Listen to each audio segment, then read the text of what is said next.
Bonjour, aujourd'hui je vais t'apprendre à avoir 20 sur 20 à l'entretien de motivation pour le programme Grande École de l'EM Lyon. Je me présente, je suis Hugo Jean Martinez, j'ai passé les entretiens pour le programme Grande École de l'EM Lyon en 2022. À l'époque j'ai vu 20 sur 20 et depuis je continue d'accompagner des étudiants pour que eux aussi ils aient 20 sur 20. Aujourd'hui dans cette vidéo je vais un peu te révéler les astuces, les questions qui tombent, la méthodologie et des exemples concrets pour que toi aussi tu arrives à avoir ce fameux 20 sur 20 et que tu sois accepté dans cette école.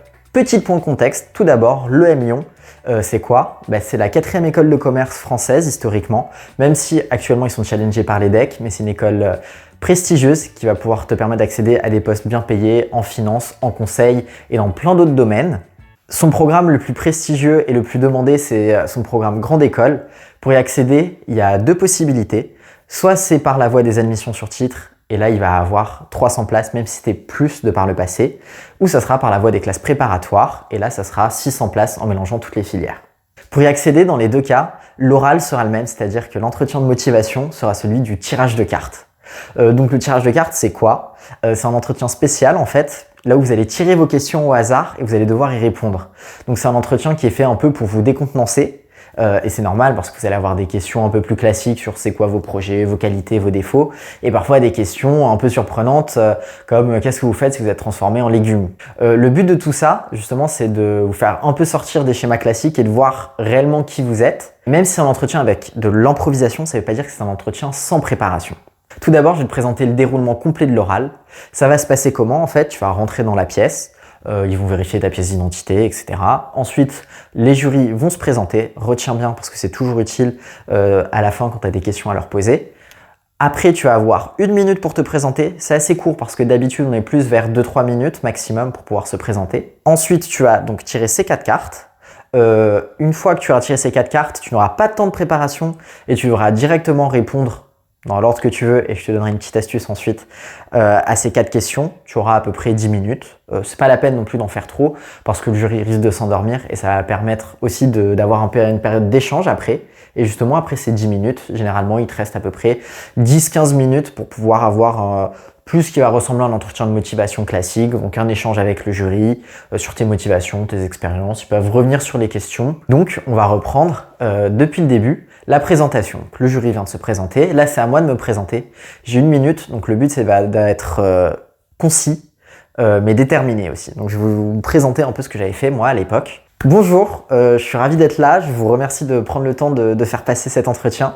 Je me présente, je suis Hugo Jean Martinez. Lors de ces dernières années, en parallèle de mon cursus de bachelor à l'ESSEC Business School, j'ai pu réaliser un échange d'1 semestre au Mexique. J'ai pu aussi devenir vice-champion universitaire d'Île-de-France en prenant part à des tournois de boxe universitaire. J'ai pu aider une PME à être présent dans tous les supermarchés d'Île-de-France en tant que commercial terrain. Et toutes ces expériences m'ont conforté dans mon souhait de devenir directeur commercial dans un grand groupe agroalimentaire. Et pour cela, le programme Grande École de l'EM Lyon, à travers ses cours ADN, aussi ses spécialisations en marketing, est le programme qu'il me faut pour pouvoir avoir la vision holistique des enjeux que j'aurai à affronter. Donc maintenant que vous avez fait votre présentation, ça va être le moment du tirage de cartes. Donc vous allez avoir face à vous les 4 paquets. Donc le premier paquet, ça va être un paquet expérience. Donc par exemple, citez-nous un événement qui vous a marqué dans votre expérience personnelle. Une fois où vous avez par exemple fait preuve de leadership, une fois où vous avez dû gérer un conflit, une fois où vous n'étiez pas d'accord avec la décision du groupe. C'est tout ce genre de questions. Ensuite, vous allez avoir par exemple un deck personnalité. Donc en deck personnalité, citez-nous une personnalité qui vous inspire, quelles sont vos qualités, vos défauts. Vous allez aussi avoir un deck projet. Donc projet, ça va être par exemple, où est-ce que vous voyez dans 10 ans, pour quelle entreprise est-ce que vous voudrez travailler, tout ce genre de questions. Et enfin, le deck créatif qui lui va parfois être un peu plus décontenançant. Donc vous allez avoir des questions, par exemple, celle que je vous ai dit plus tôt si vous êtes transformé en légumes. Mais sinon, je vous l'expliquerai après. Celle que j'avais eue à l'époque, c'était votre grand-mère vient de décéder et vous a légué son épicerie. Qu'est-ce que vous en faites? Donc maintenant, vous vous dites « Ah mais je vais jamais y arriver, il y a plein de questions qui peuvent tomber, c'est trop dur ». Vous inquiétez pas, je vous ai fait un petit e-book gratuit disponible dans la description. Vous avez qu'à suivre le process pour le récupérer.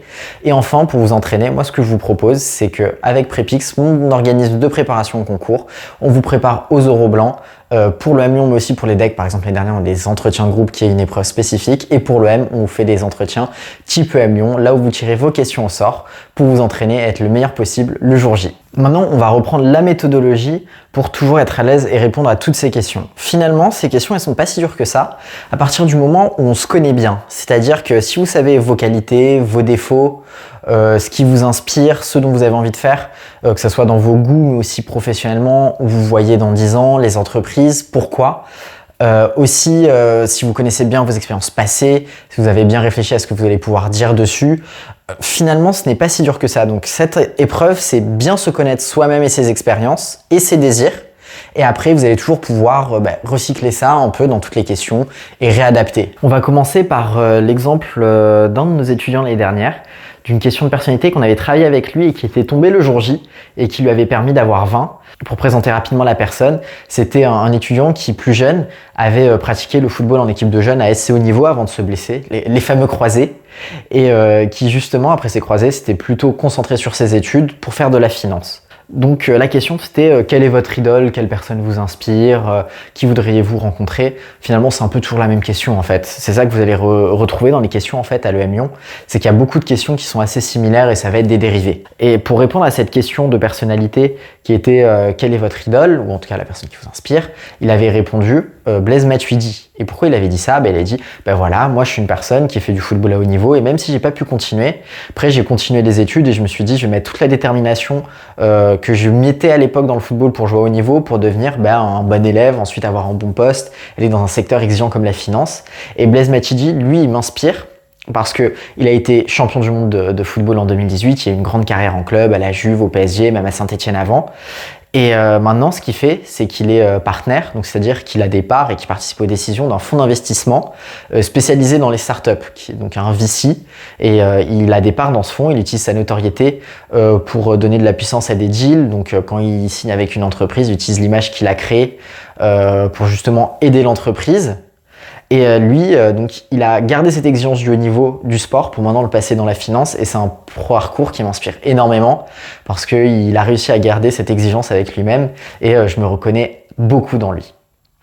Donc voilà un exemple de quelqu'un qui a eu 20 sur 20 sur une question de personnalité. En tout cas, il a eu 20 sur 20 et cette question de personnalité était tombée et je pense que c'est une des choses qui a fait qu'il a eu 20 sur 20. Maintenant, je vais vous donner un deuxième exemple de question qui est tombée, cette fois-ci en créativité. C'est une session qui a été tombée lors de mon oral et qui, je pense, m'a grandement aidé à avoir 20 sur 20. C'était « Votre grand-mère vient de disparaître et vous lègue son épicerie, qu'est-ce que vous en faites ?» Là, je vais vous répondre comme si vous étiez le jury. Si ma grand-mère venait à disparaître et à me léguer son épicerie, je vais vous dire comment je pense que je réagirais parce que j'ai déjà été confronté à une situation similaire. C'est-à-dire que ma grand-mère a disparu et nous a légué la maison de campagne familiale. C'est un gîte qui date de 1810 pour le premier bâtiment et le deuxième bâtiment est une maison construite dans les années 50-60.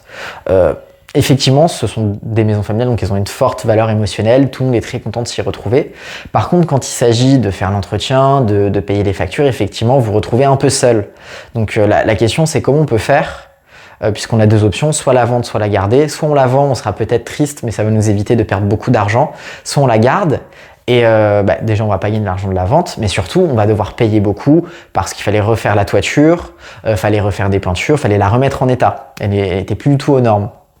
Et on s'est concerté, on s'est dit, on va dépenser cet argent pour la remettre aux normes, mais pour éviter que ça soit un poids et que pour moi aussi, je puisse la transmettre plus tard et qu'on puisse la transmettre tour à tour, le but, c'est d'en faire quelque chose de viable économiquement.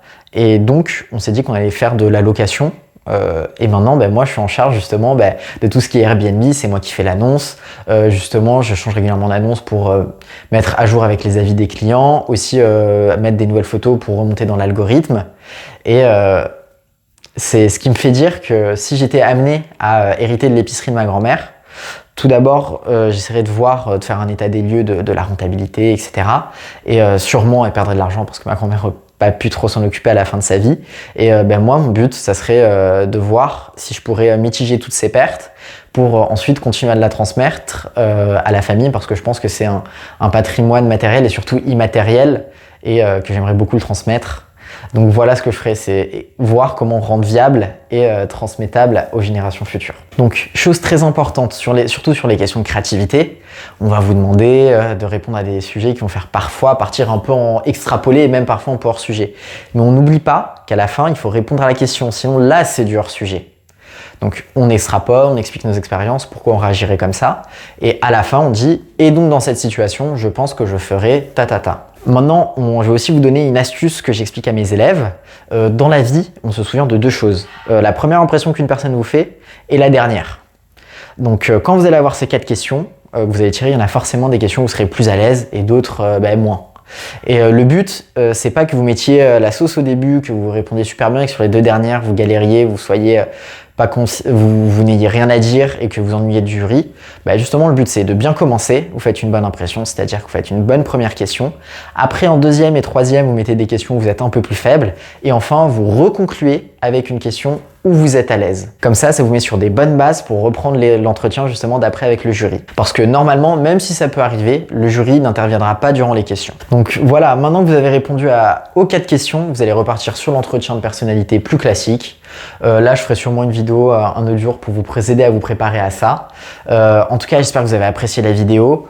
N'hésitez pas à commenter s'il y avait des questions, à liker, aussi à télécharger l'ebook et à voir ce qu'on fait avec Prepix si vous avez envie d'être aidé dans votre préparation. Et j'espère que ça vous a aidé et je vous dis à bientôt.